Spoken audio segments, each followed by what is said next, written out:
युवाओं के चहीते और प्रधानमंत्री के हनुमान अब बिहार में मजबूत पकड़ बनाने के बाद पंजाब और उत्तर प्रदेश में भी अपनी किस्मत आजमाने की पूरी तैयारी में।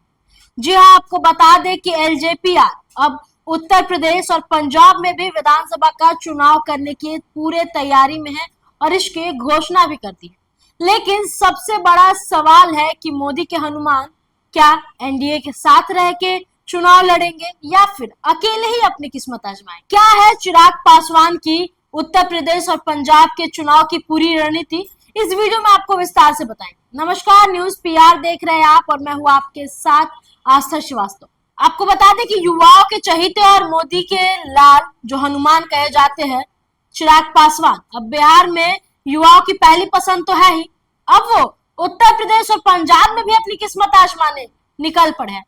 नई दिल्ली में लोक जनशक्ति पार्टी रामविलास की राष्ट्रीय कार्यकारिणी की बैठक हुई।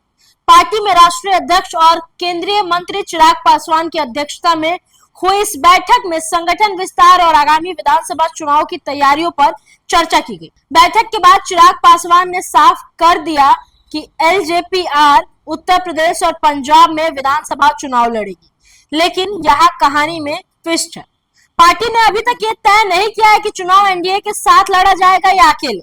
चिराग पासवान ने कहा कि अगर एनडीए में सम्मानजनक सीट बंटवारा होता है तो पार्टी गठबंधन के साथ चुनाव लड़ेगी, लेकिन अगर बात नहीं बनी तो एलजेपीआर अकेले भी मैदान में उतर सकती है।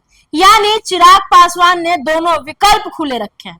राष्ट्रीय कार्यकारिणी की बैठक में उत्तर प्रदेश को संगठन विस्तार के लिहाज से बेहद महत्वपूर्ण माना गया। पार्टी अब यूपी में बूथ स्तर पर संगठन मजबूत करने और अपने सामाजिक आधार बढ़ाने की तैयारी में है।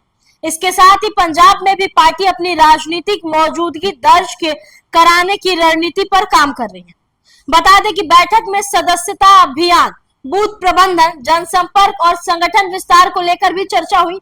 चिराग पासवान ने कार्यकर्ताओं से पार्टी की विचारधारा और नीतियों को जनता तक पहुंचाने की अपील की है। एलजेपीआर का ये फैसला इसलिए भी अहम है क्योंकि अब पार्टी खुद सिर्फ बिहार तक सीमित नहीं रहना चाहती, अब बिहार के आगे भी अपना किस्मत आजमाना चाहती है। अब सबसे बड़ा सवाल यही है कि क्या एनडीए चिराग पासवान को सम्मानजनक सीट देगा या फिर यूपी और पंजाब में एलजेपीआर अकेले ही चुनावी मैदान में उतरेगा। फिलहाल चिराग पासवान ने दोनों रास्ते खोल रखे हैं। अगर एलजेपीआर को सम्मानजनक सीट नहीं मिलती है तो वो अकेले चुनाव लड़ेगी, और अगर एनडीए की तरफ से बंटवारा नहीं होता है, सीट का बंटवारा अच्छे तरीके से हो जाता है और चिराग पासवान उससे सहमत होते हैं तो एनडीए के साथ वो चुनाव लड़ेंगे। फिलहाल इस खबर में बस इतना ही। और भी ऐसी तमाम खबरों को देखने के लिए जुड़े रहे हमारे साथ। धन्यवाद।